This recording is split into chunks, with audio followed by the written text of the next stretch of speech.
I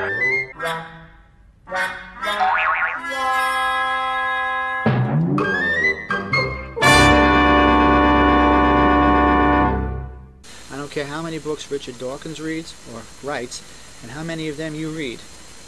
I don't care how many approaches and attempts the atheistic, agnostic, and skeptic community attempts to make in their best efforts and in their best attempts through the longest duration of time that they have to promote their rationales and their arguments.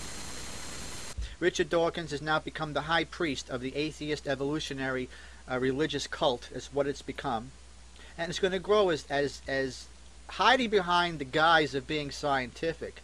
It is now becoming a religion. Well, the great thing about what I have to offer is that there is a living being called the creator of the heavens and the earth. You don't have to be a Christian to recognize there's something unique and different about the Christian experience that nobody else can claim. Nobody. You don't have this with atheism. All you have in most parts of atheistic philosophy, from Richard Dawkins all the way down the line, and it's full-orbed on YouTube by it's like the Rational Response Squad and all the rest of these clowns, because that's what they are, is that they think that they have the truth irregardless of anybody else. We have evidence solid enough to convince any skeptic, any atheist, and any agnostic who's open. You bring this evidence, that one piece of evidence, just one, about the Red Sea findings. I don't want to hear any atheist stick their head in the sand. I don't want to see any atheist, Richard Dawkins or whoever, stick their head in the sand until they answer that one. And until you do, you're not listened to. Because in the Red Sea, down below, there are chariot wheels exactly dating to the time that the Exodus took place and the Egyptians crossed over the sea. They were drowned. Question is, how did they get down here? What down there? What are those horse remains, those horse carcasses doing down there? What are those chariot spokes and chariot wheels doing down there?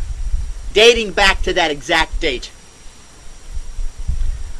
I'm not going to do your homework for you.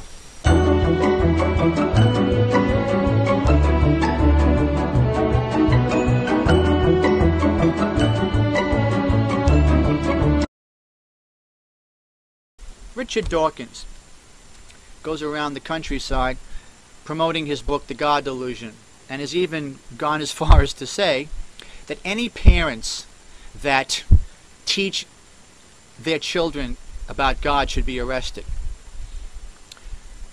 I really pray that when Richard Dawkins stands before his God one day, as it says in Matthew 25, all the nations are going to be gathered before Jesus Christ one day.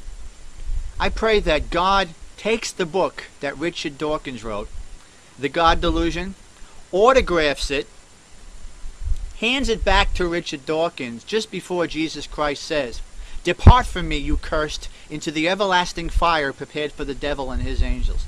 Now, I don't wish any ill on anybody. I don't care to wish any ill on anybody.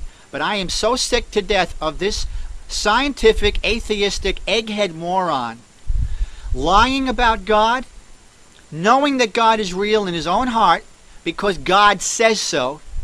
And every atheist knows that God is real because God has shown it to them. But just because they do not like to see fit to retain God in their thinking, which is their problem, God gave them up to believe the lie that they want to believe. It's called the spirit of stupor, that they actually believe the lie that they have allowed themselves to believe. And it's a delusionary spirit that they say we're guilty of, when actually just the opposite is true. This is the justice of God. Richard Dawkins.